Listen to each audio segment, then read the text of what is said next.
Salut les petits clous, bienvenue dans Les Pieds dans le Pad. Aujourd'hui, je vous transporte dans un monde complètement inconnu. Destination Kaya Dark Lineage, un jeu d'action-aventure sorti sur PS2 en 2003. Développé par Eden Games et édité par Atari. Sur la boîte, on peut voir une jeune héroïne survolant un monde étrange et coloré, prête à se battre. Au dos, une description succincte et des screenshots vous décrivant l'aventure. Loup mutant, plateforme piégeuse et baston bien senti. Elle va avoir du taf. La notice du jeu, bien plus qu'un simple manuel, est une véritable boussole pour le joueur. Elle détaille les commandes du jeu, expliquant comment utiliser le boomerang magique de Kaya, naviguer dans les menus et interagir avec l'environnement.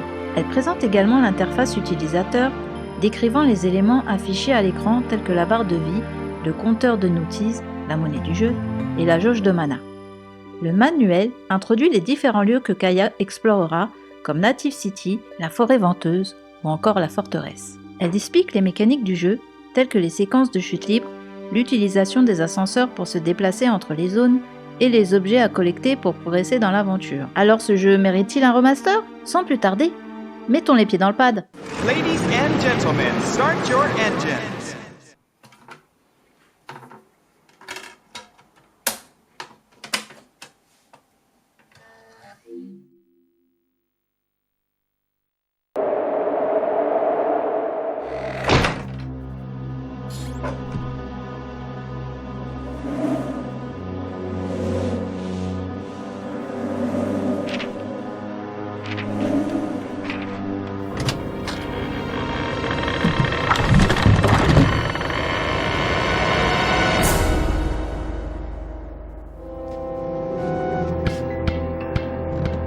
Franck ?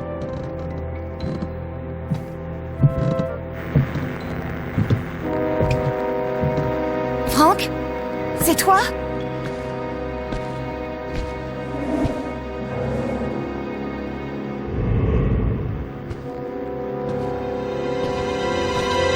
Kaya!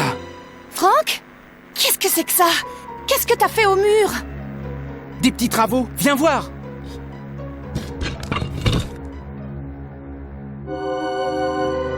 C'était scellé de l'intérieur. Mais il y a personne ici.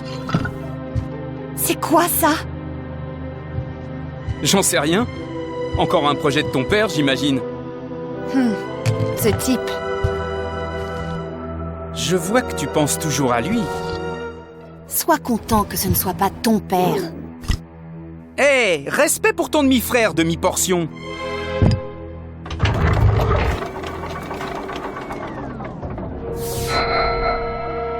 Ouais, mais toi, t'as pas été abandonné. Moi non plus, d'ailleurs.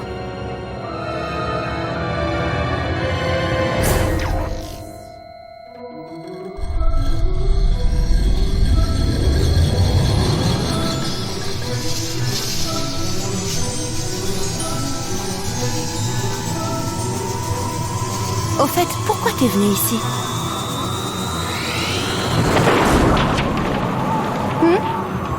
Je ne sais pas. Une intuition, j'imagine. Qu'est-ce que...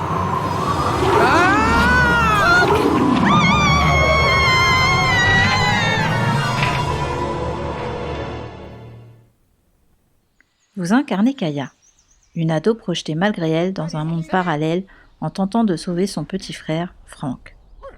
Dans ce monde mystérieux, peuplé de créatures étranges connues sous le nom de natives, mais tout n'est pas aussi paisible qu'on pourrait le penser. Allez, lève-toi. Quoi ? Crois-moi, lève-toi vite ou tu ne te lèveras jamais plus.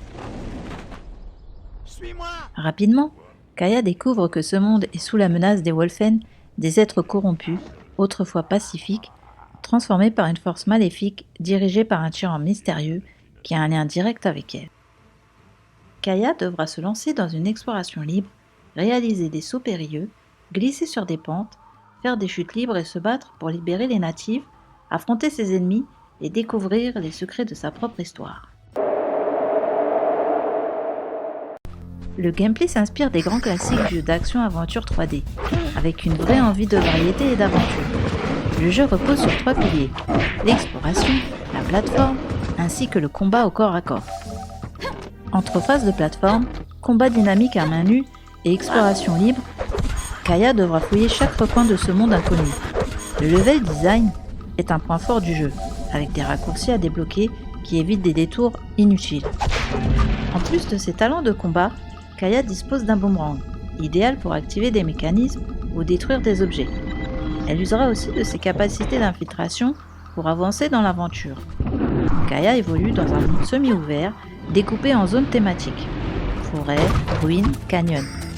Chaque secteur regorge de secrets qui vous serviront à débloquer de nouvelles capacités et d'items à collecter pour augmenter votre vie.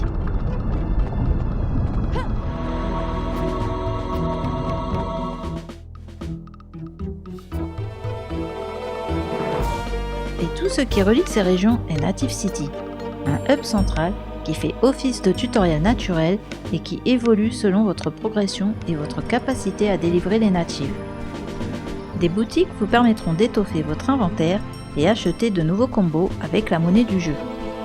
Des défis à débloquer apparaîtront aussi au fil de l'aventure. À la manière d'un Metroid, vous glanez de nouveaux objets qui vous permettront de passer des obstacles auparavant inatteignables et vous ouvrira de nouvelles zones. Les niveaux sont très vastes, mais heureusement, une carte est disponible pour pouvoir se diriger. En somme, Kaeya Dark Lineage est un savant équilibre entre action et plateforme, où chaque capacité débloquée ouvre de nouvelles perspectives de jeu, ce qui donne cette envie d'explorer cet univers.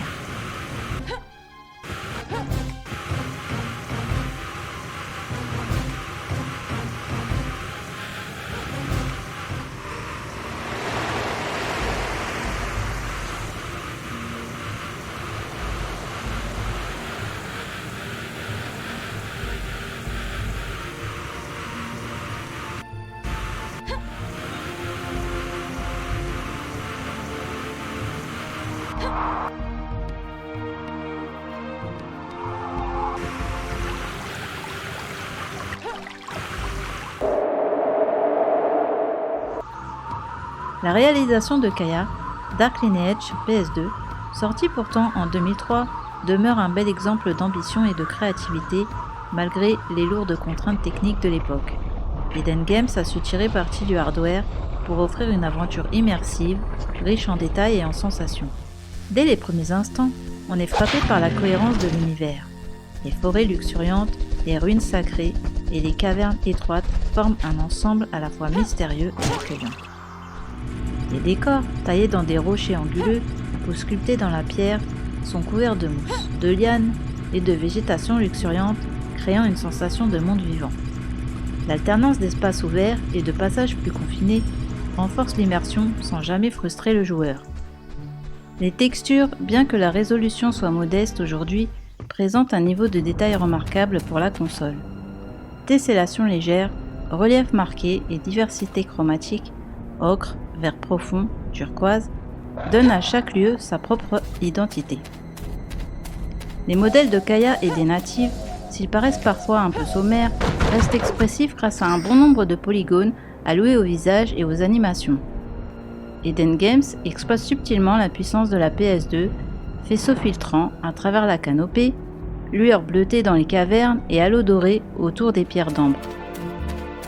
Ces jeux de lumière créent des contrastes marqués et soulignent l'aspect mystique du monde des natives.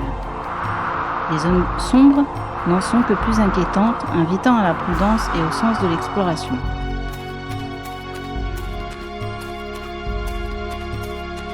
Cependant, la caméra adopte parfois des angles pas très judicieux qui nuisent à la lisibilité, ainsi que des bugs de collision, mais cela reste inhérent aux jeux de plateforme de cette génération.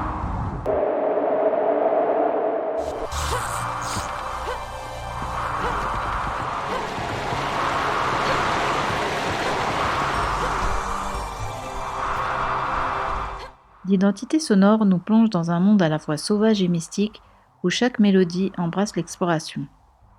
Murmure de l'eau, souffle du vent dans les feuillages, ou grincement des mécanismes ne réinventent rien, mais ils collent parfaitement à l'ambiance du jeu. Malheureusement, aucun thème ne sort vraiment du lot. On apprécie la musique sur le moment, mais elle ne vous reste pas en tête une fois le pad posé.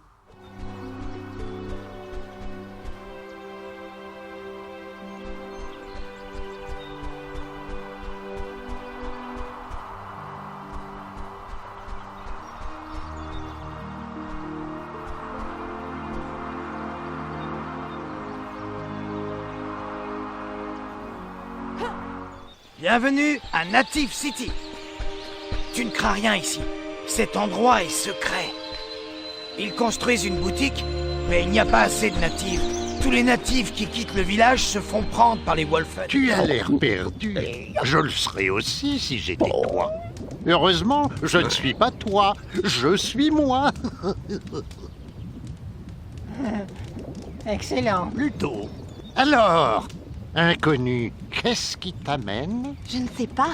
Côté doublage, les voix des natives est caricaturale, mais s'intègre assez bien à l'univers décalé et reste supportable durant l'aventure. En définitive, la réalisation audio de Kaya n'a rien de rédhibitoire. Ses effets immersifs et la qualité technique du mixage servent efficacement l'ambiance. Mais l'absence de thème vraiment mémorable et un doublage inégal l'empêchent de rivaliser avec les OST cultes de la génération PS2. Pour les nostalgiques, c'est un travail propre et cohérent, à découvrir pour enrichir l'expérience de jeu. Mais ne comptez pas ressortir la bande-son en playlist après la partie. Côté durée de vie, Kaya Dark Lineage se révèle plutôt généreux, sans jamais traîner en longueur. Comptez environ 13 heures pour boucler la trame principale entre affrontement de Wolfen et libération des natives. Si vous vous arrêtez pour enchaîner les quêtes secondaires et explorer chaque recoin, vous passerez plutôt dans les 14 heures de jeu. Pour les acharnés du 100%, prêts à dénicher les secrets et collectibles, prévoyez 16 à 17 heures. Un marathon de plateformes, de combats et d'énigmes qui prolongera l'aventure au-delà de la simple histoire. Attention ceci dit à certains passages crispants mais pas insurmontables. Heureusement les checkpoints sont bien placés dans l'ensemble et le jeu est agréable à parcourir. En conclusion, à l'heure des consoles surpuissantes, des jeux comme Immortal Phoenix Rising, Kena, Bridge of Spirits ou Ratchet & Clank Rift Apart peuvent être des bonnes alternatives modernes avec un mélange d'action-exploration. Malgré cela, Kaya Dark Lineage reste avant tout un petit bijou rétro, plein de charme et de créativité, qui évoque la belle époque des plateformes 3D Eurostyle. Son monde organique offre toujours un cocktail unique d'exploration, de puzzles et de combats à main nue. Certes, la réalisation commence un peu à accuser son âge. Résolution basse, modèle parfois simpliste. Mais on lui pardonne volontiers ses quelques faiblesses tant l'univers et la prise en main conservent un vrai capital fun et découverte. Kaya est à aborder aujourd'hui comme un patrimoine vidéoludique, une curiosité à découvrir ou à redécouvrir pour les nostalgiques de la PS2 ou pour quiconque recherche une aventure 3D atypique loin des blockbusters. Merci d'avoir regardé, n'oubliez pas de liker, commenter et partager. Abonnez-vous pour ne pas rater mes prochaines aventures. À bientôt, dans les pieds dans le pad. Congratulations! You placed first.